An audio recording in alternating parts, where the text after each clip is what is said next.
Just up on the hill, up above us here, is the location where the upper room was located in the first century.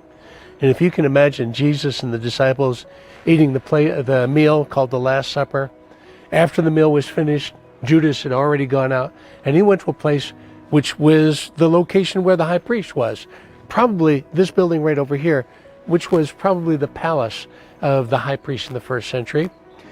He went there, he betrayed Jesus, he took the 30 pieces of silver, and then he went over to the Garden of Gethsemane, which is all the way over on the hill over here. And there he betrayed Jesus. After being in the Garden of Gethsemane, after seeing that Jesus prayed such an intense prayer, it was as if he sweat drops of blood. Peter followed him. Maybe everybody else abandoned him. We don't know for sure. But we do know that Peter did come over to the house of Caiaphas. And while he was here, he witnessed Jesus was here. He witnessed the questioning of Jesus. He actually made eye contact with Jesus. Everything about this tells us Peter was trying to be absolutely loyal with incredible courage in the face of the danger of life and death.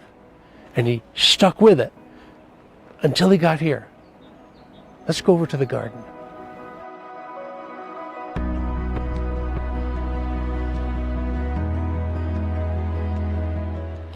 And so this was one of the main roads in Jerusalem in the first century. That stairway, I can just tell you that Jesus and the disciples walked up that stairway. And this is probably the front gate to the courtyard around the palace right here in front of me. If you can imagine then, Peter came over here from the Garden of Gethsemane following Jesus, following the high priest and the soldiers who captured Jesus. And Jesus would have been here somewhere in the courtyard, probably inside where they questioned him. When it says they questioned him, that probably means they hurt him pretty bad.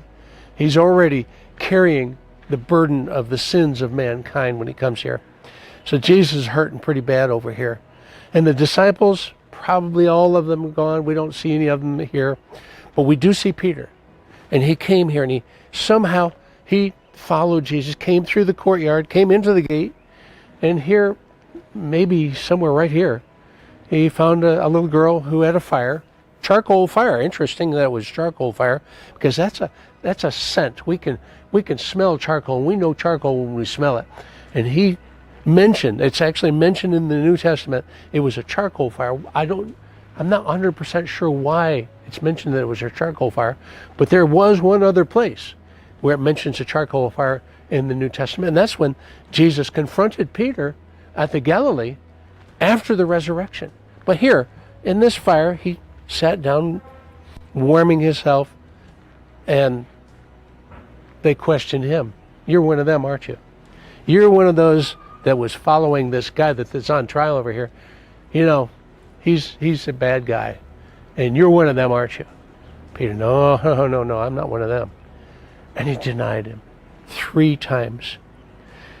That picture in my mind just absolutely speaks to me, because I know there have been times when I haven't proclaimed boldly, yes, I am one of those followers. I am a Christian. I am one of those people who follows him, who desires to do exactly what he told me to do. I'm one of them. And I know sometimes I've failed to say that. And Peter, when he heard that rooster crow, I imagine what went through his mind. It's pretty clear in the scriptures.